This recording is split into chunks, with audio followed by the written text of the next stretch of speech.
Hello, sir. Hello. Kumusta na po? Ayos lang. Balita ko, user kayo ng MX3. Oo, actually, matagal na kaming uminom nito kahit sa Dubai pa kami, sa Middle East. Kumusta, sir, yung pagiging engineer mo rito sa Glasgow? Minsan challenging kasi puro Scottish ang mga nandito, tapos minsan pupunta kami kung saan. So, minsan may struggle, pero naman, kasi Pilipino naman. So, mas magaling ang Pinoy. Oo, syempre Pilipino. Yeah. So, how long have you been using the brand? In Dubai, almost every day, ginagamit ko siya. Ang nangyari is, nung napunta kami dito sa Scotland, wala na ako masyadong mabilhan. Kaya nung nakita ko siya ngayon, pumunta ako para kumuha ulit na miss ko. Bakit MX3 capsule, sir? Andito ka na sa Glasgow ngayon and still, yan pa rin ang choice mo na brand supplement. Naramdaman ko na parang kiniklex yung yung body ko. Sabi ko, I'm not that old but I'm aging as well. So para sa akin siguro, mas mainam yung tulungan ko yung health ko para mas maging healthy pa ako. MX3, dito ako believe.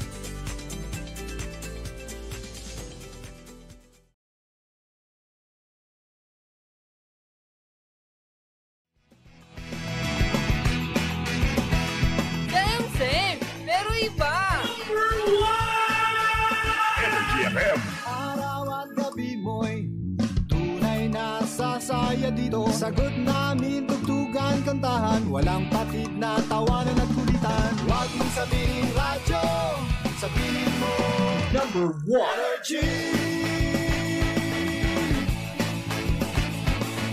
Ito ang number 1 06.7 Energy FM. Sa bahay, opisina, kotse, taxi at jeep. What? Tricycle, FX, basta masigip. Okay ah. Palengke, internet, plaza, karinderya. Energy FM, nagbibigay saya. Huwag mong sabihin radyo, sabihin mo number 1 Energy. Pangga, energy kaibigan mo. Pangga, energy ang numero 1. Kaya't tumango na at isigaw mo. Same, pero iba. Huwag mong sabihin radyo, sabihin mo Energy. Mga pangga, paalala lamang po, ang 106.7 Energy FM at ang programang Believable Stories ay hindi responsable sa mga opinyon o kwento na ibabahagi ng ating panauhin. Ang mga ito ay personal na pananaw at karanasan ng panauhin at hindi sumasalamin sa paninindigan ng estasyon o ng programa.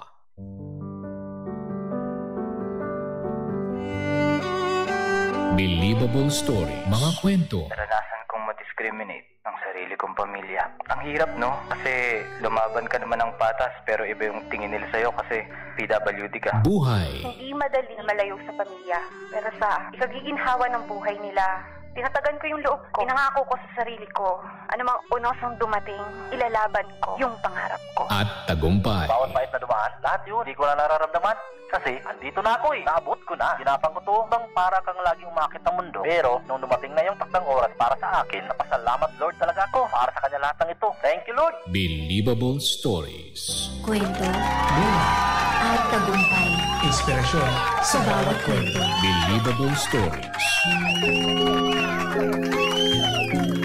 Mga bangga! Sa programang ito, walang format ang success. Walang formula. Kanya-kanyang tirada. Kanya-kanyang diskarte. Ikaw, ano ang believable story mo? Believable. Simula at pangarap. Lumaki siya sa Tondo, Manila bago lumipat sa Bustos, Bulacan noong 2004. Kung saan dito na siya nag-aral mula elementarya hanggang kolehiyo. Bata pa lang ay pangarap na niyang maging guro. Ngunit habang lumalaki, mas mahilig siya sa pagluluto at pagnenegosyo. Dahil sa impluwensya ng kanyang ama na isang chef sa barko, noon pa lamang ay nakakahanap na siya ng paraan upang kumita. Mula sa maliit na pagtitinda, paggawa ng school projects, kapalit ng bayad o pagkain, hanggang sa online selling noong kolehiyo. Pagsubok at pagbangon. Sa pagnenegosyo, naranasan niyang magsara ng 3 branches sa loob ng 1 taon. Noong 2023, nagbukas siya ng 2 bagong branch, ngunit parehong mabilis na nagsara. dahil sa mabigat na gastusin at mahina ang benta. Halos naubos ang kanyang ipon at muntik na sumuko sa laban ng buhay. Ngunit sa dasal, suporta ng pamilya at sariling determinasyon, pinili niyang magpatuloy.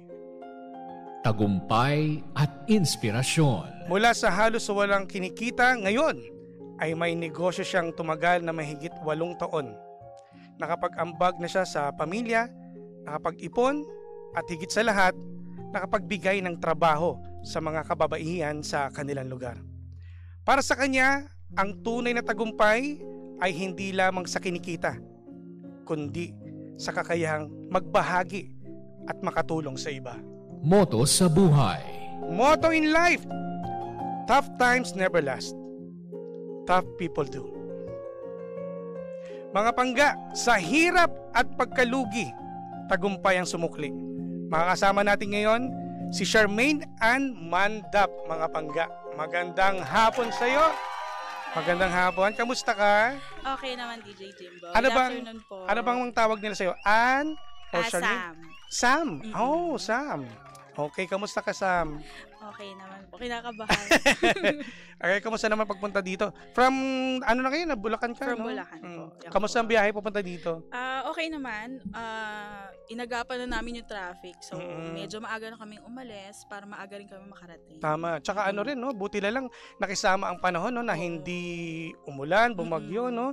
Kasi yun din yung kinakatakot din natin dahil nga, alam mo naman, pag sinabi mong Bulacan, mga pangga, ay bahain lugar. Nako. Kamusta naman binababa kayo doon sa lugar ninyo? Sa lugar po namin, di naman. Sa mga dadaanan? Mga dadaanan. Sige. So, first time, welcome to the show, dito sa Believable Stories, Sam. At alam ko naman busy ka, buti pinayagan mo naman kami na ikaw ay aming maimbitahan dito, no?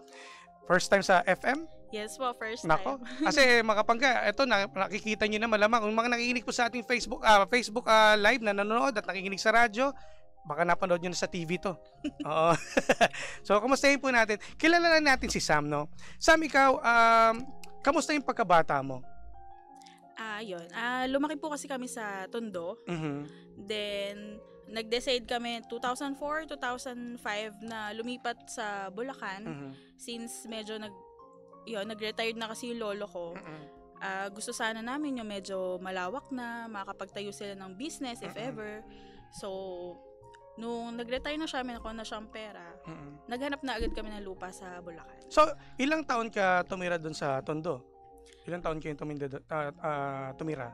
Sa Tondo po? Bali, pagkabata pa lang po nila mama, nandun na sila. So, kasama mo ang parents mo at ang lolo't lola mo? Sa Tondo, yes po. Doon po talaga kami lumaki. Anong pinagkakaabalahan dati ng parents mo? Anong trabaho ng tatay mo, ng nanay mo? Si papa sa si mama, more on food industry talaga sila. Restaurant, chef fast sa barko, di ba? Yes sabi po. So, bata ka pa lang nagbabarko ng ang father mo? 2002. Doon siya nag-start. Yung nanay mo, anong trabaho? Si mama naman, more on restaurants din. So, nagkakilala sila sa fast food chain. Kasi bata pa doon sila tinadhana, Opo. Okay. Opo. And then, si mama, since naging pregnant na siya sa akin that time, nag-stop siya. Ilan ba kayo magkakapatid? Bali, 3 po. Sinong panganay? Ako yung panganay, tapos may sumunod sa akin 2 lalaki. 2 lalaki. So, kamusta naman buhay niyo noon? Before, ibang buhay, di ba pag sa Tondo, Manila, ito, di ba sabi nila nung araw daw, magulo. Ikaw ba, naniniwala ka doon? Siguro hindi siya ganun nakikita pa since bata pa ako, 5 or 6 years old pa ako that time. So, hindi pa namin ramdam siguro. Pero, kung pagkukumparahin kasi ang buhay namin sa Bulacan, sa Tondo, syempre iba yung, syempre dikit-dikit ang bahay sa Tondo. Paglabas mo, may makikita ka na kagad na bahay. While sa Bulacan kasi, medyo hiwa-hiwalay ang bahay. So, malaking difference. Tapos, syempre, may mga puno sa Bulacan. Iba yung simoy na hangin kasi probinsya na Yes no? po. Pero sa Tondo, doon ka nag-aral ng elementary? Hanggang grade 3. So nag-transfer ka sa Bulacan na. Kamusta naman? Hindi ka naman pasaway? Hindi naman. Bali, syempre, since pinag-aral po tayo sa private Catholic school, so medyo, naman tayo, okay naman. Okay naman. So ano yun, edi panibago pakikisama nung grade 3 ka, so nag-transfer ka sa Bulacan, so panibagong pakikisama naman. Opo. Kamusta anong pagkakaiba ng mga kaklase mo? Before kasi, syempre, bata, medyo mahiyain. So, wala pa ako ganong friends. And, syempre, isa ako sa mga victim ng bullying before. Kasi, syempre, transferee. Galing ka Manila, tapos sila, diba? So, yung may mga punto sila na hindi ko nagigets. So, pinagtatawanan nila ako. And may mga nakasanayan sila na hindi ko rin alam. So, yun. So, paano ginawa mo? Paano ka nakisama? Binibigyan mo sila ng pagkain? Siguro ano na lang din, sa time na lang din. So siguro lumilipas na rin na nagmamatured na kami. Papakisamaan mo syempre na kahit alam mong ayaw sa'yo, syempre friends pa rin tayo. Friends pa rin no choice kasi kasama mo siya talaga yes sa pag-aaral eh. So hanggang ngayon, naging friends pa rin naman kami. So hindi ka naman hindi kumbaga habang nag-aaral ka, yung diskarte mo, 'di ba? Ito parang school project. So kailan mo 'to ginawa? Elementary days pa lang meron na o nung elementary po, may subject kami pagkalipat ko ng Bulacan. So grade 4, may subject kami. I don't know kung naabutan niyo yung Helen na subject. Helen or TLE. Hindi ko kasi alam kung naabutan ng mga ngayon, no? Naabutan ko 'yan. Matanda na ako eh. Okay. So yun yung home economics something. So gagawa kayo ng apron, shorts, tuturuan kayo magtahi. Meron kaming 1 week na gagawin magtitinda. So, magdadala ka sa school na kung ano gusto mong itinda, tuturuan kayo mag-costing. So, at the age of 9 or 10 years old, dapat alam mo na siya. Nagtinda ako pastillas. So, ikaw siniseryoso mo na yun. Kasi di ba pag mga ganyan, yung mga idaran natin na ganyan, parang okay lang, nag-aaral ka lang, tapos pag uwi ng bahay, laro na. So, ikaw talagang nagagalit pa ako sa parents ko kasi ewan ko kung applicable pa siya sa schools ngayon. Nagtitinda sila ng books. Okay. So, ang binibili ko lagi ay about cooking. So, meron dong recipe ng pastillas. Pagawa mo ko nito, gusto ko ng gato pastillas, ibebenta ko to. Hanggang sa everyday siyang sold out. Talagang nilalako ko, nawala talaga yung hiya ko. Kasi gusto ko siyang ma-experience na, ay, ganito pala talaga yung feeling. Kasi syempre, ang dami kong market noon, bata. Tsaka magaling ka na sigurong bumoka, chika-chika. So, everyday. Pero nung bata ka, di ba, sabi mo, ang pangarap mo ay maging guro. So, paano hindi ka ba naguguluhan pa noong that time? Kasi, di ba, sabi mo, yung tatay mo ay chef. So, gusto mong dumiskarte, di ba, magpapagawa ka ng mga pastillas, pero gusto mong maging guro. Paano ka na, kumbaga parang, paano mas nanaig yung pagtitinda mo o nung pagdiskarte mo ng mga pastillas pagkain? Dati kasi sabi ko, gusto ko maging teacher kasi yung mga tita ko sinasama ako sa mga schools nila, OJT, work. Sabi ko, gusto ko magturo, gusto ko makaklose yung mga bata, ganyan. Then, neto, nung medyo tumatagal na-experience ko magtinda, na-experience ko nga na, ay, parang mas nakaka-enjoy to kasi iba-ibang tao nakakausap mo. Sabi ko, parang gusto kong maiba na linya. So, magkano benta mo nun? Binibenta mo rin teacher mo? Opo, sa mga faculty. Talaga? Opo, kasi syempre kakatok ka. Ay, ma'am, sir, baka gusto niyo po try, ganyan. So, in 1 week, sobrang... Nakakaipon ka? That time, nasa magkano naipon mo? Hindi ko na maalala that time, pero ang bentahan ko lang before, siguro 5 pesos lang. Pero yung malalaking pastillas, yung mahaba, para siyang yung mga sampalok na nakabalot sa cellophane. Hindi ka ba nalugi? Hindi. Kasi naturuan kami mag-costing kasi i-check yun ng teacher before mo ibenta. Sabi ko, ay, galing So parang naibigan mo na. So parang tawag nito, yung time na yun na nagbebenta ka. So, kumikita ka na. Opo. Saan mo dinadala yung pera? Yung ipon na yun, for example, kung may mga projects kami, pag uuwi, magpapadaan lang ako sa parents ko na madaan tayo dun sa bookstore kasi bibili ako ng mga bond paper. Yan, dun ako. Sarili mong pera na yung kasi may mga projects po kami na kailangan nasa clear book, bond paper siya, kailangan may mga decor yung sides. Yun. So, hindi na ako minsan na ng pera. So, na-enjoy mo naman yung pagkabata mo? Nakapaglaro ka ba? Kasi, di ba, parang bata ka pa lang, nagdinegosyo ka na. Kumbaga, hindi pa rin nawala na... Hindi pa rin naman siya ganun kaseryoso, pero at least, na-enjoy mo pa rin siya. Talaga? Hanggang sa pagdating mo ng high school, doon ka na rin nag-high school sa same school hanggang college. So, anong nang diskarte mo niya? Ano na binebenta mo? Baka palaki na ng palaki yan. Nung high school, yon yung natutunan ko naman ng grade 6 na binibili ko mga crafts, na-apply ko siya nung high school. So, yung mga bond paper pa rin na may mga templates ng design, didikit na lang nila yung mga projects nila, compilation of examinations, yon. bibili nila sa akin yung paper. So, kung wala silang pambayad, ililibre na lang kita ng lunch, libre kita ng recess. Sige. Syempre, yung baon ko, di ko magagamit. Nakaka-diskarte. Kumbaga, imbis na gumastos, meron kang ganun. So, yun ang ginagawa mo. Eto ba, yung parents mo, never bang sinabi sa'yo na, anak ko, magbenta ka, pagpatuloy mo yan? Kumbaga, inubliga ka ba o kusa mo yan na ginagawa? Nagagalit sila nung time, hindi naman kasi kami ganun hirap sa buhay, pero sabi ko nga before, gusto ko mag part-time job ng high school pa lang. Hindi naman nila ako kinontra nung nagbi-business akong ganyan kasi hindi nila alam. Anong reason? Bakit gusto mong kumbaga mag-ipon na mag-ipon? Nung time na yun, wala pa ako idea eh. Kasi parang, gusto ko lang, siguro may naiipit ako pang gala. Kasi nahihiya ako sa parents ko na, pengi naman ako pang mall. Pengi naman ako pang kain sa labas, pang coffee, ganyan. Nahihiya ako. Kasi, syempre, binibigyan ka naman ng baon everyday. Wala ka naman ibang pagkakagastusan. Kasi uniform, tuition mo, sagot nila. So, wala naman kami naging, naging problem before kalaki sa money. So, sabi ko, hindi. Mag-iipon pa rin ako. Kasi naturuan nila kami mag-ipon. Okay. Na kahit may baon ka, malay mo, yun nga, kung may gusto ka, diba? Kumbaga, at least yung gusto mong bilhin ay galing sa bulsa mo. Opo. So, nung dumating nung high school, medyo lumalaki na yung kinikita mo na.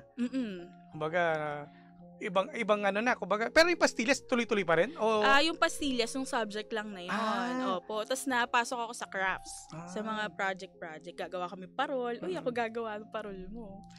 May mga pagsubok ka na bang dinaanan that time? Kasi syempre, pag mga ganyang nagdidiskarte ka, may mga hindi naniniwala eh. May mga kaibigan or mga kaklase. May dumating ba sa point na ganun? Nung bata-bata siguro parang wala pa. Kasi syempre more on laro pa kami talaga. Siguro naging medyo serious nga lang dahil sa pagtitinda kasi na-enjoy ko siya. Pero yung sa mga kunwari, yung mga naninira or inggit, wala naman po. Wala naman. Hanggang doon sa... Na-enjoy naman namin yung pagkabata okay. Nung high school mo, okay naman din? High school din, okay. Wala kasi kahit friends ko, classmates, or other batches, nagpapagawa sila. So, wala naman naging problema ng struggles ng high school days mo? Wala naman. So, eto na. Nung college naman, anong kursong kinuha mo? Nung college naman, HRM. Konektado do sa ginagawa mo? Same school pa rin ako. So, related siya sa food, sa crafts. So, more on ayos ng table setup, ganyan. Nung college, first year hanggang second year kasi medyo hindi ako busy. Wala pa kaming OJT. So, sabi ko, naiinip ako, wala akong gagawin. Kailangan may mangyari sa aking maganda. Ma-enjoy ko pa rin. Sabi ko, bakasyon, mainit. Gumawa kaya ako ice candy. Doon lang sa inyo yan? Sa amin lang. Ang bahay namin ay pinakadulo, looban. So, dead end na. Walang paano yun? Walang dumadaan doon? Nagpaskill lang ako ng ice candy, something ganyan. Hindi mo nilako? Doon lang talaga sa bahay niyo? Noong una, hindi po. So, sabi ko, walang bumibili. Ang bumibili lang yung kapitbahay sa dulo. Tabi nyo lang. Sabi ko, hindi. Lalabas ako sa mga basketball court, palengke, yan. Nilakad namin yan. Okay. So, uuwi ako. Wala na laman yung lalagyan ko. Ubus na? Sabi ko, maganda to. Tapos, hanggang sa siguro mga 3 days namin ginawa yon. Every morning, tas bukod pa yung hapon. During college days mo yan, ha? College, vacation. So, wala bang nagsasabi, bakit nagbebenta ka? Bakit? Yung kapitbahay namin before, saan ba nagbebenta ka? Sima ng papa mo, maganda buhay nyo. Diba? Wala lang po. Gusto ko lang mag-ipon. Na-enjoy ko to. Gusto ko yung may ginagawa ako tuwing gabi. Gusto ko napupuyat. Kasi pag walang pasok, gusto lang natin is maggala, magpahinga. Magtulog. Pero ikaw, talagang dumiskarte ka na. So, nung time na sabi ko, mainam to. May mga dumadayo na sa amin. Kasi nung sabi ko, hindi pwedeng ice candy lang. Lagyan ko yelo. So, may bumibili din. Hanggang sa yung mga taga-kanto na, may bumibili, pumapasok. Kilala ka na, natindahan ka na. Doon sa dulo, ganyan. Hanggang sa hindi na kinakaya nung ref. Yung dami. Tapos nag-iisip kami ng ibang flavors. Ikaw lang ba to o may kasama ka? Nagpatulong po ako sa tito ko that time. Kasi nakapahinga siya. Sabi ko, Kuya, di ko na kaya. Tulungan mo na ako. Kasi ang daming flavors na kailangan balutin, haluin. Patrabaho yan, di ba? So, hindi lang siya i-freeze. Yes. So, sabi ko, Kuya, hindi ko na kaya. Samahan mo na ako. Ikaw magbalot or ganyan. Tig-isa tayong flavors. Gusto nakaipon na ako. Ako na ang bumili ng sarili kong gamit. Talaga? Kasi di ba pagka first day ng school, kahit college ako, bumibili talaga ako. Yellow pad, ball pens. Yun. So habang eto na nung nag-aaral ka na ng college mo, ano to, 'di ba kumuha ka ng HRM, no? Mm-mm. So paano 'yan? Hindi mo na talaga ipinush yung ano mo, yung pagiging guro mo. Hindi Nakapag-decide ka na doon? Mm-mm. Eto, sinabi ng father mo na HRM kunin mo para ganito. Wala. Ikaw na Walang talaga. namili. So ikaw talaga. Mm-mm. Eto, kamusta naman nung college days mo? Nung college, sobrang na-enjoy ko na siya. Kasi Dumidiskarte ka pa rin ulit. May binibenta ka rin doon. Opo, Talaga? Oo. So, Ano naman? nung bakasyon na noon, syempre mabibisi na ako, may OJT na ako. Ang ginawa ko, online selling. Siguro mga third year pagpasok. Saka alam niyo po ba yung mga booklet na umu-order? So, di ko alam kung meron pa noon. Parang may ilan na lang yata.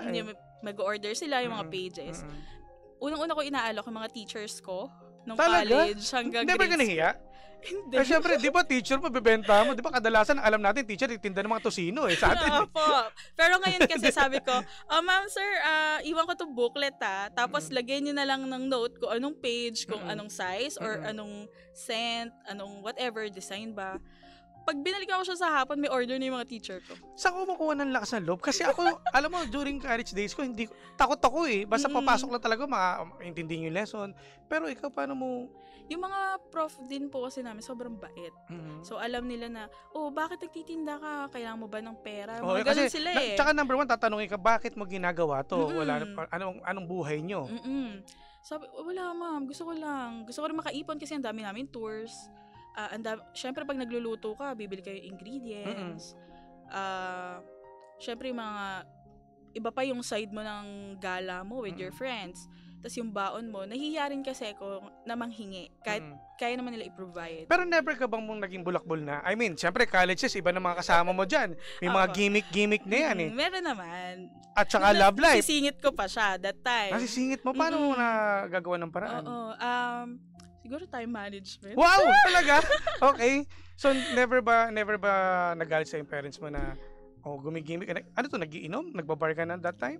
Mga ganon. Kahit nung high school, medyo pasaway rin naman ako. Siguro, yun nga, hindi sobrang pasaway. Nakokontrol pa rin. Kasi naman, sa mga teenagers natin, di ba? Parang ano tayo eh. Kumbaga, parang wala tayong alam kapag hindi natin ginawa. Di ba? So, kahit pa paano na-enjoy ko siya. Pero, hindi naman sobra-sobra. Nag-limit pa rin naman ako na, gusto ko lang ma-experience to kasi nga, dalaga pa ako. Hanggang sa, syempre, ngayon yung edad ko, hindi na ako nagaganon. Seryoso na eh. So, kamustahin natin? I-fast forward natin yung college days mo, nakapagtapos ka. Yes po. At nagtrabaho ka na ba kagad? Naghanap ka na kagad? After graduation, kinabukasan, tinatawagan na ako nung fast food na na-applyan ko. So, shift manager. Ito first job mo? Nag-deny ako ng pasok nun kasi nag-business naman si mama before.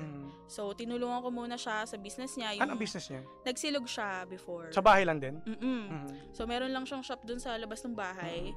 So, ako ang taga-costing, ako yung taga-picture, taga-promote nung business niya. Online din yan? Tapos, since sobrang dami kong time, ako rin nag-deliver. So, within the area or?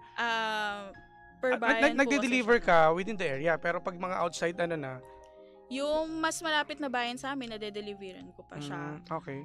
Pag malayo na, siguro nagko-contact na sila ng mga pipick up sa kanila, ganyan. Pero yun, mostly kami yung nagde-deliver. So pagkaluto, ako nagde-deliver. Or yun, kung meron nga kailangang picturean, tapos sinisingit ko yung pagbe-bake. Since nung college, bago ako graduate, naturuan ako ni Papa. So, ang regalo niya sa akin is oven and mixer. Sabi ko, ma, okay lang ba? Sisingit ako ng mga dessert, mga macaroons, yema cake. Sabi niya, sige. Hanggang sa nauubos. Ito, wala ka ng partner dito, sarili mo talaga to? Or umahati ba yung parents mo na ito panguna, yung pang kapital? Nung time na yon, pagka-graduate, yun yung mga naipon ko nung school days. Sa lahat ng mga, talaga naipon mo? Opo. So, syempre, nabigyan akong gift ni Papa ng mixer sa ng oven. Sabi ko, kailangan magamit ko yung ipon ko. Hindi pwedeng tulog lang siya doon. So, bumili ko ng mga ibang gamit. Binigyan pa rin naman ako ni Papa pambili. Pero syempre, yung iba pa na nakakaya na, like flour, ganyan. Ako na bumili. Sarili mo na. Hindi ka nagtrabaho? Nakapag-work po ako nung nagsara yung silog ni Mama. So bakit nagsara? Siguro hindi na rin kasi na-manage. Busy din si Mama. Ako naman, gusto ko mag-explore. Sabi ko, parang parang ayoko pala mag-business ng may actual. Sapat Parang na ba yung kinikita nyo that time yung sa Tapsilog dyan sa lugar ninyo o sa bahay? During that time, parang hindi pa ganun. Parang break even. Kasi nag-start pa lang, siguro mga 5 or 6 months pa lang tumatakbo yung business. Tapos? So, parang napag-desisyon na niya na isara. Sabi ko, sige mag-a-apply na ako, ganyan. So, nag-apply ako as manager din sa ibang fast food chain. Siguro mga ilang months lang din, nag-stop ako. Bakit? Kasi nung manager na ako, nagbe-bake pa rin ako. So may side hilig mo hustle na pa rin talaga, ng, no? sabi ko, okay, pagka rest day ko or after kung may lakas pa akong bake ako. So yun, sabi ko, during break time, popost ako or pwede meet up dito sa mall na to ng gantong oras, pick upin nyo na lang po dito. So yun, then nag-start na, parang malaki yung kinikita ko as business owner kaysa dun sa pagiging manager ko that time. So nagde-decide ka na kung anong talagang hilig mo talaga? So nag-decide ako, during that time, parang Father's Day, ang dami naming order. Hindi ko na kaya Through online to? Online, okay. Hindi pa usong online nun masyado. So medyo malakas talaga ang order kasi konti lang yung nagpapa-order. Kaso paano diskarte? Siguro post, gumahanap ako resellers. Aangkat na rin mga taga Manila, yung mga Yema Cakes. So, nagtiwala kagad sa'yo? Kasi natikman nila. Umorder sila kahit Manila or ibang malayong lugar ng Bulacan. Kahit mahal lang delivery charge, bibiling isa titikman. Hanggang sa umaabot na kami ng 100 tubs per week. Tapos naging 200 na siya, 300. Tapos naging daily na yung pagsusupply namin ng gano'n. So paano ka nag-decide na mapunta, eto na talaga, eto na linyahan ko? Nung nag-decide na, sa anong pamaraan at magkano na yung kinikita mo yun? Medyo nakakaipon na ako nun. Tapos, sabi ko kay Papa, makakatulong ka kasi medyo malaki ang kailangan capital for physical store. So, yung family and friends ko, nagtulong sila na magkaroon ng physical store. Pinagawa nila yung shop. Tapos, si Papa, nagbigay naman siya sa akin before ng tulong, pambili ng mga mabibigat like mixers, oven. Tsaka hindi hindi biro, magkano, mahal din yun Lalo sa panahon ngayon, sobrang mahal ng mga gamit. Yes, sabi ko, papasensya ka na kasi hindi pa sapat yung ipon ko before para dun sa mga gamit. Sige, okay lang. Kasi yan yung hilig mo. So, during that time, hindi pa ako marunong. YouTube, attend ka ng mga classes ng baking. Sabi ko, hirap pala ng may physical store. Pero dahil nga passion mo siya, gusto mo yung ginagawa mo. Hindi mo iindahin yung pagod, yung puyat mo. Medyo mahirap lang kasi yung struggle namin before is wala pa akong kita for the first 1 or 2 years namin sa business. So yung time na yun, never ka bang napaisip na, teka, tutuloy ka pa ba to? O itutuloy ko pa o pasara ko na? Before doon, yun ang naisip ko. Sabi ko, baka kailangang stop ko na. Sa 2 taon na walang kita? Halos. Parang, sabi, upa pa?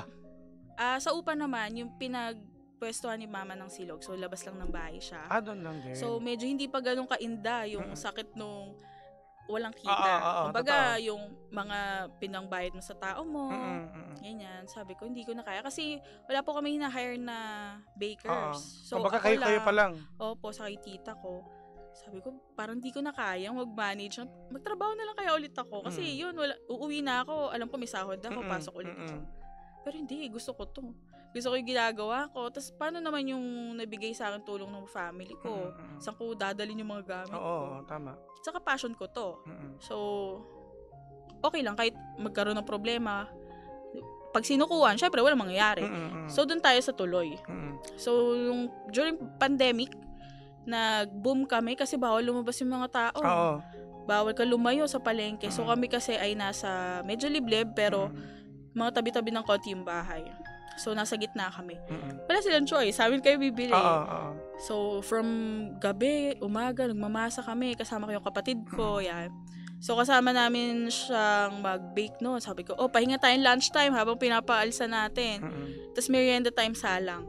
Pila ang tao talaga. So, hindi ka naapektuhan ng pandemya? Hindi po. Mas kumita kami during yung pandemya. Doon ako nakabawi. Within the area lang yung bibili sa inyo? O yes po. Tapos, merong mga nagre-reseller kasi medyo pwede na lumabas yung iba. May nagre-reseller sa amin, yung friend ko. Sakop niya halos yung buong... Reseller? Kakilala mo? Ano to? Kinausap mo siya? O siya mismo kusa na nag-message sa'yo na gusto ko? Pinadalan ko siya ng bread kasi may sample. sabi Sample naman ko, siya. Sis, try mo yung namin, yung breads namin. Bago lang namin to, ganyan. Sige, tapos pinost niya, ang daming umorder. Siguro mga 30 boxes. Ang isang box namin, 1 dosena. So sabi ko, uy, ang dami na nito. Then, nag-message siya nung kinabukasan. Sabi niya, sis, order ako ng 50 boxes. Hanggang sa every other day, 100 siya ng 100. So, lumalaki na. Hanggang sa sis, kaya mo ba 200 boxes? Sabi ko, sis, wait lang. Baka tayo po ka lang. Baka 100 lang. Sabi, hindi sis, 200. Sabi ko, naku po, kakayanin ba to? Kasi ilan lang kayo? So, yung tita ko, ako, yan. Sabi ko, hindi, kakayanin to. Okay ka ako to. Kasi, kung di natin susubukan, paano natin malalaman? Doon na nag-start na, ma'am, pwede ba ako mag-reseller? Ganyan. Pwede ba ako mag-reseller Pampanga? Sabi ko, uy, laki nung sumakop agad. Lumalawak na yung coverage mo. So, sabi ko, yun, nag-open na ako ng Pampanga area, nag-open na ako ng... Na pwesto? Na resellers. Resellers so, pala. sabi ko, okay, pwede naman po, basta po yung area na to ay para dun sa friend ko, kasi nga siya, syempre yung nag-umpisa nung pag-boom ng business nung pandemic. So, sabi ko, uy sis, thank you kasi kundi dahil sa'yo, syempre hindi mo makikilala yung business. Never ka ba natakot na, syempre, during pandemic days kasi, first lockdown, di ba? Ang dami mga na-scam. Nagkaroon ng problema. Wala ka ba na-experience niyan? Wala naman po. Sa mga resellers mo? Ang katransaction ko is yung friend ko naman talaga. So, sabi ko, sis, okay lang ba? Kaliwaan tayo. Yung order mo, babayaran mo na. So, okay naman siya. Then, kung may complaints, for example, may nakalimutan kaming donut na walang palaman, palitan na lang natin siya bukas or next order mo. Or refund tayo. So, hanggat kayang solusyonan agad yung problema, sinusolusyonan namin. Ganun kabilis ka agad ang action nyo. So, hanggang sa dumating na paano ka na naghanap ng mga pwesto na? Doon sa area namin, na malapit na bayan, mas malakas yung market. Pinakamalakas na market kapag kinumpare mo doon sa lugar lang ninyo. So sabi ko, maghahanap tayo. Pero during that time, syempre, kailangan pag-aralan mo yung market mo, diba?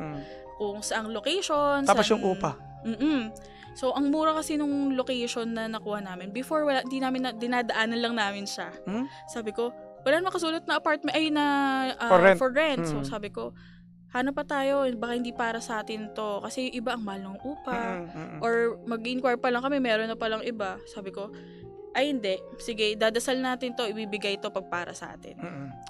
Then after siguro 2 days, bigla siya nag-pop sa sa feed ko, social media. Sabi ko, uy, may for rent dito, nadadaanan lang natin pero ngayon lang sila nagpa-skill. So siguro pagawa lang kami, ganyan. So, 2 weeks, tapos na siya. Nag-open na kami. Sabi ko, open na natin to kagad. Kailangan... Masibula kagad na, no? Kasi kumikita ka na eh. Sabi ko, nagre-reklamo sila kasi medyo malayo tayo doon sa isang bayan. So, tara, bukas na. So, nagbukas ka. Kasi, syempre, kailangan mo na ng mga tao dyan. So, during dung 2 weeks na yon, meron na kaming tinitrain doon sa mismong main branch. Sabi ko, ikaw na muna, solo ka hanggang sa hindi na niya kinakaya sa pila ng tao. Kumuha pa ulit ako ng isang staff. So, smooth naman siya sa first branch. Hanggang sa sabi ko, ay, kumikita naman pala ako dito. Ang laki ng market ko. Mag-open ako ng other branches sa ibang lugar. Nagbukas ako isa. Malapit lang din doon or medyo malayo? Medyo siguro 30 minutes to 1 hour away kasama yung traffic. Sabi ko, sige, try natin kasi may nag-comment doon sa location. Sige ka ako, tatry ko. Nagpa-grand opening pa ako. Nagpa-ano pa ako. Gano'n agad kabilis? Nagtaano ka agad ng second branch mo? Siguro nga after ilang months lang, nag-open ako. Gano'n kabilis? So, ibig sabihin, malaki na kinikita mo nung sa ano mo? Kahit pa paano, nakapag-ipon na ako. So, sabi ko, kailangan open natin. Hindi naman natin malalaman kung hindi natin susubukan. Hanggang sa after 2-3 months, humina na siya. Wala nang bumibili. Ayan, okay. So, yun na yung naging problema. Sabi ko, itutuloy pa ba to or hindi na? Kasi puro pasahod na lang tayo. So, hindi ko naman kinakaya kasi may pinapasahod ako, mawawalan ng trabaho dahil sa akin. Nag-offer ako na baka gusto nyo dun sa Baliwa, ganyan, sa isang branch namin, pangalawa. So, ay, masyado na po kami malayo, ma'am, ganyan. So, nung sinara ko siya, wala masyado nakakaalam. Kasi, syempre, struggle mo yun. Ang gusto mong i-post madalas, yung achievement na meron ka. So, ang ginawa ko, bago siya magsara, naghahanap na ako ng ibang location, ibang lugar naman. Lilipatan mo kasi baka mamaya doon mas mabenta. So, sabi ko, siguro, panakipbutas ko na lang to para di nila alam na may nag-exist ako na second branch. Kasi first branch ko, okay siya. So, nag-open ako, magkasunod agad 2. Dalawa na siya agad. So, ilan na ang branch ko kagad? 3. Tatlo na, oo. Sabi ko, okay, sige. Magsasara yung isa, pero di na mararamdaman kasi magbubukas ka ng 2. Hanggang sa, hindi rin kumita. Ito yung taong 2023? 2023. Okay. So, nag-start ako nung second branch ko, February. Nagsara yata siya around, di ko alam kung May or June. Nagbukas ako ng May or June dun sa isa pang branch. Tapos, parang after ilang days, isang branch ulit. Katapusan ng taon, sabay ko silang sinara. So, paano ginawa mo? Siyempre, celebrate ka muna ng New Year na. Sabi ko, hindi ko muna siya intindihin kasi Pasko, New Year to eh. Oh, mas masyadong masakit sa pakiramdam dahil nga pagpapasko pa. Hindi, meron pa ako main branch. Meron akong first branch ko. May 2 store pa ako nagpa-function. Hindi ko muna siya indahin. Hanggang sa dapat anniversary nung second branch, which is of February. Medyo doon na ako nahihirapan kasi naalala ko na naman. Na dati, syempre, yabang-yabang ko pa. Hindi, papagawa ko lahat siya. Renovate, ganyan. Tapos hindi pala. Tapos doon ko naramdaman na, uy, yung ipon ko medyo nababawasan. Yung kinikita ko, nagiging break-even kasi nadama yung ibang mga branch. Na yung mga stores ko, ganyan. Sabi ko, parang di ko kakayanin kasi nakakahiya din. Never ka na ba humingi ng tulong sa parents mo? Nahihiya ako. So, kasi kilala ka nila na independent ka, na gusto ko na maging successful ako sa akin. Yes, ako, sa pera ko, pinag-ipunan ko. So, paano mo inarap? Hindi ka nagpapasabi sa kanila na nahirapan ka na? Alam nila na may struggles, pero never ko sinabi na, baka bakit? Meron ka, nahihiya ako na, may business ka na, mag-ilang years na, tapos ngayon ka pa. Though meron pa naman ako yung ipon na natira. Chani-chani lang.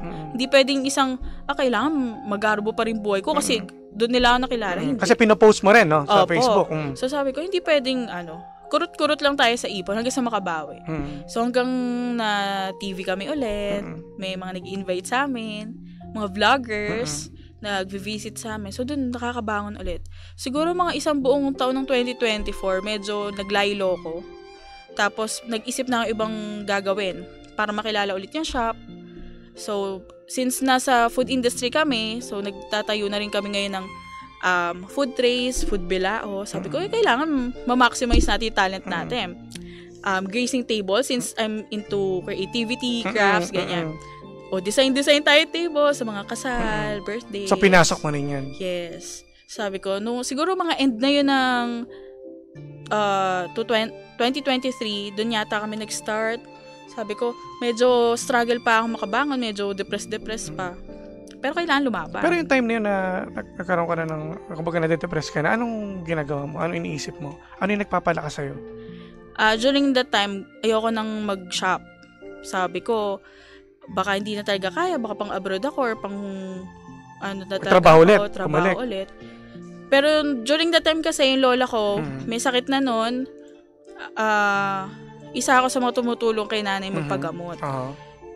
So, lagi akong nasasabihan. So, paano yun? Paano mo napagsabay? Lalo na ngayon, meron may sakit na sa pamilya ninyo. So, yun, nag-isip na lang ako solusyon na kailangan nga magkaroon ako ng isa pang business siguro or palawakin ko pa yung merong idea ako. May mga gamit ako dito, ano pang paggagamitan ko. So, sabi ko, pasensya na, ito lang maabot ko ngayon or ganyan-ganyan. Kinuwento mo ba sa kanya? Sa kanya mo kinuwento? Sa lola mo? Bakit?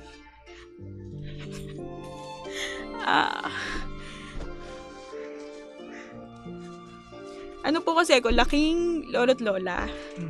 So, dati pa lang, siya na yung nag-guide sa amin. So, sabi niya, okay lang yun. Meron ka pa naman shop na 2. Iisipin mo, syempre, yung ibang mga staff mo nung time na yun, may mga existing ka pa, hindi ka naman naubusan. Kumbaga, humanap ka lang ng solusyon. Hindi mo pwedeng sukuan agad pag ayaw mo. So, yun.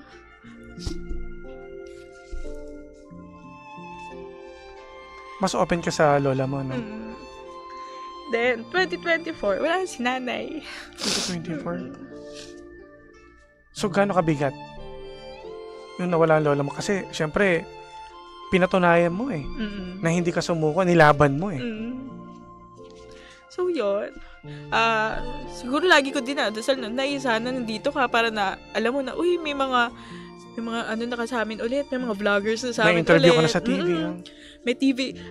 Actually, nung nawala siya nung July, na-invite din kami sa TV. Sabi ko, Nay, siguro ikaw to Baka binulong mo to dyan sa taas na. Kaya sunod-sunod yun yung no? So, dun kami uli nakabawi. So, tuloy-tuloy yan. So, ano sabi ng parents mo sa'yo? Nag-guide pa rin naman sila na about sa business. Since, syempre, meron the idea si mama about business. Si papa, financially naman, lagi naman siya nag-offer, pero dinidecline ko kasi nga, nahihiya nga ako manghingi ng tulong. So, ibig sabihin pala, no, sa lahat ng mga nangyayari sa buhay mo, mas marami kang sinasabi sa lola mo. No? Since, po kasi bata, siya na agad, saka si daddy nagpalaki sa amin, lolo't lola ko. Since kailangan din mag-work kasi ng parents ko, ganyan, bata pa sila during that time. Sila talaga mag-asikaso sa akin sa school. Hanggang lumipat kami sa Bulacan, yan. Sama nung natutunan mo sa pinagdaanan mo ngayon? Dahil hindi biro, di ba? Siguro natutunan ko wag na lang sukuan yung bagay. Kasi, di naman siya nagtatagal. Dadaan lang yung problema na yan.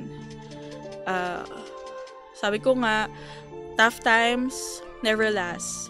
Tough people do. Kasi kung mas malakas ang pananalig mo, malakas ang loob mo, paniniwala mo sa sarili mo, lahat ng problema na yung mawawala. So, yun, hanggang ngayon po, surviving naman. Lagi ko naman pinagdadasal yung staff ko na maging healthy, na sana magkaroon pa ako ng maraming branch, maraming store, para marami akong mabigyan ng work. Yung mga nabibigyan mo ng work na yung mga kababaihan, no? So, kamusta naman sila? Natutuwa nga po ako pag every time naalala ko. Kasi minsan kinakamusta, kamusta yung bahay niyo? Kamusta ka sa ganyan? Asawa mo? Kasi syempre may mga kanya-kanya problema. Tsaka nararamdaman din nila na ups and down yung business eh. Opo.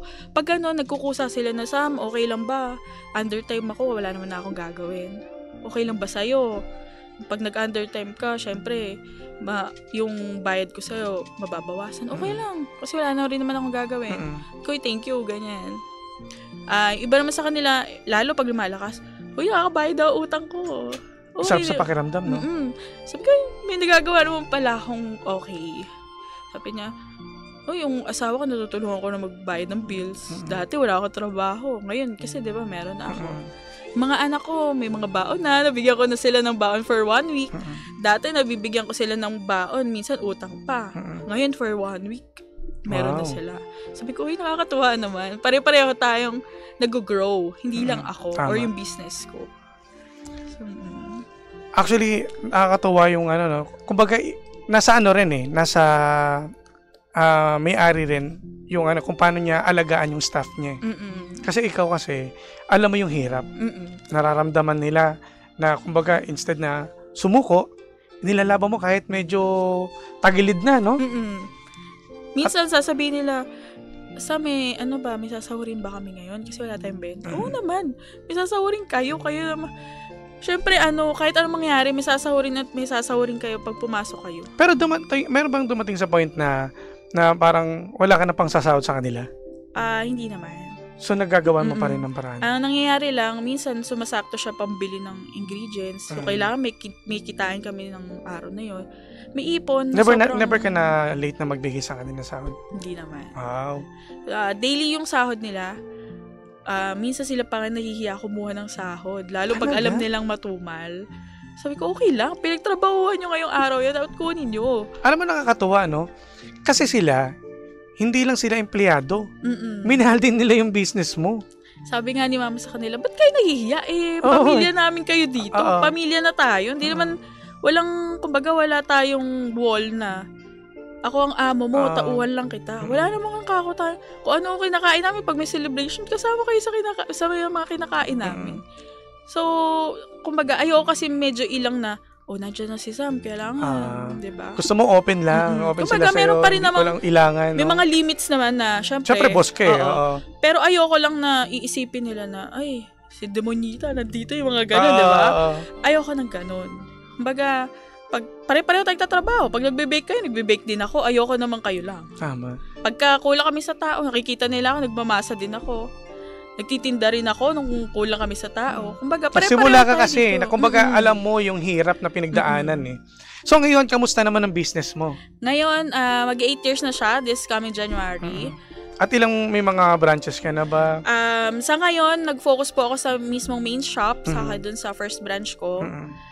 Sa ngayon, nag-focus muna ako doon.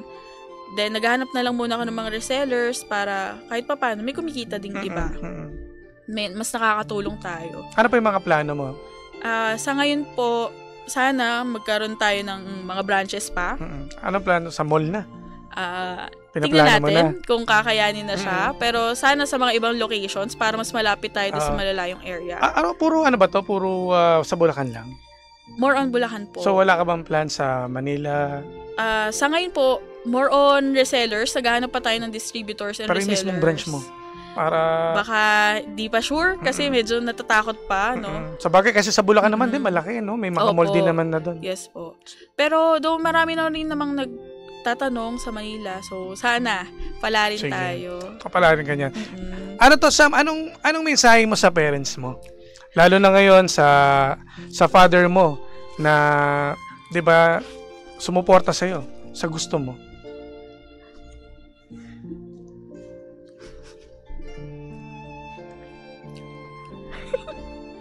Iyak ako. Papa, thank you. Kasi syempre, ilang years ka nagtrabaho sa barko.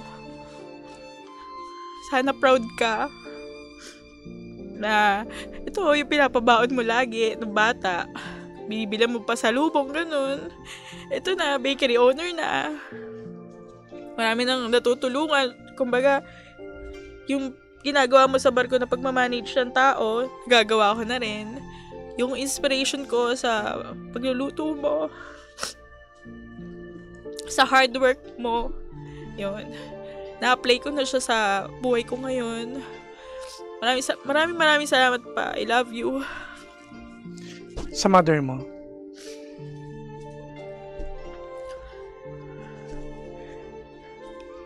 Ma, thank you sa kasamang pag-manage sa akin ng shop, lalo pag may sakit ako, lalo ngayon na wala ako dyan. Maraming salamat sa pagiging mata at kamay ng shop pag wala ako.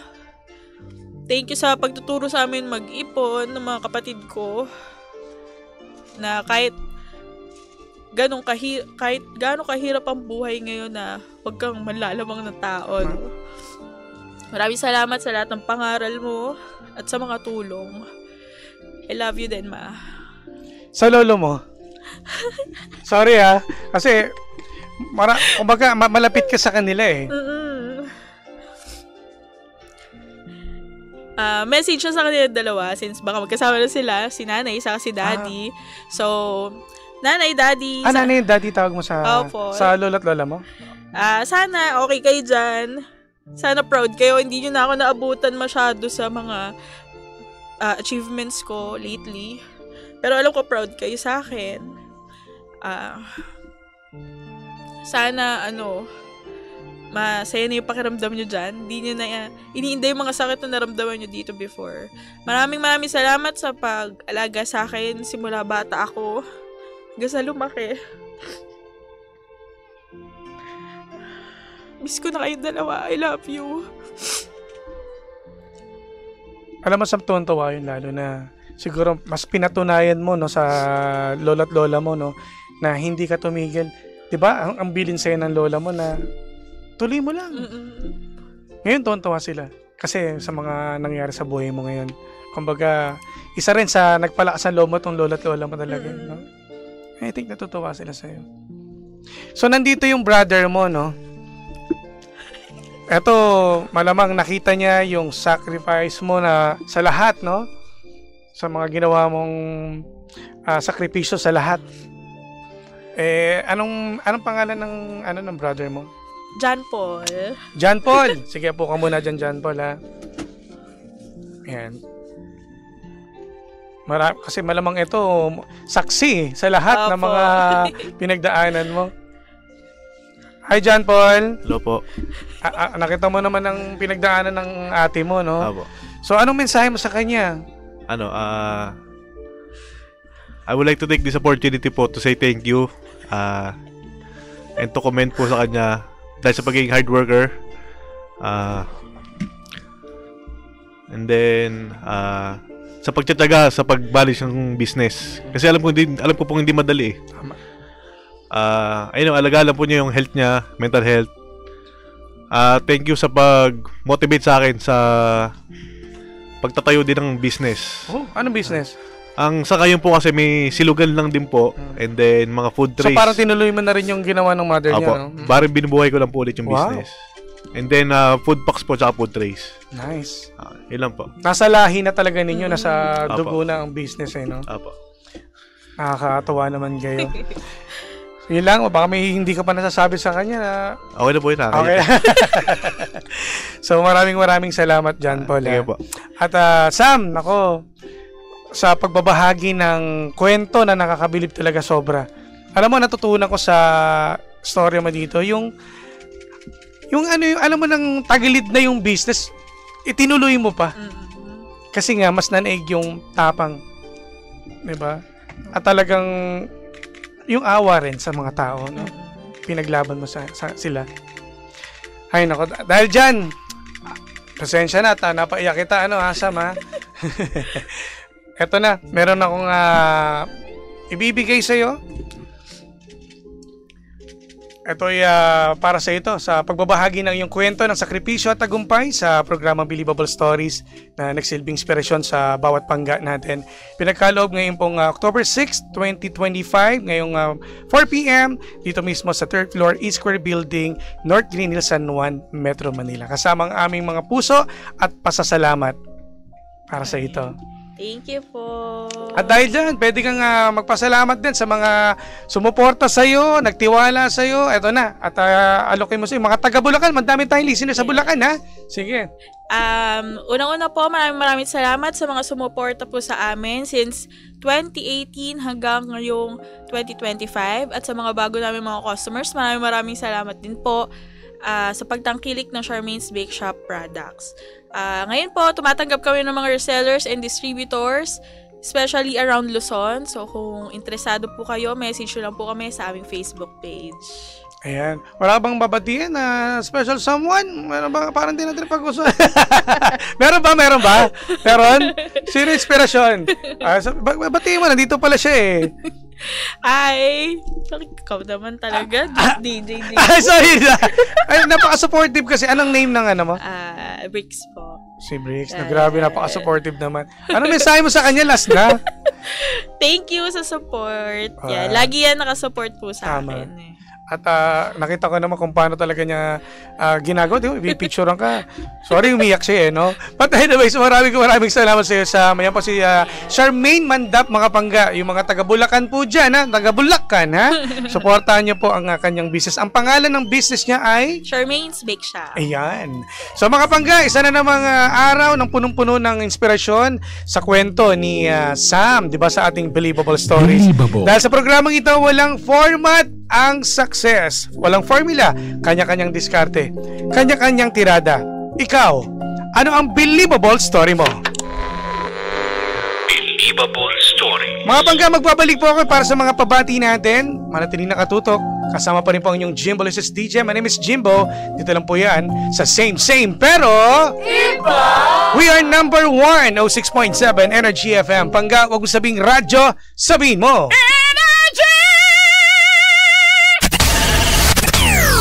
Here is Pangga.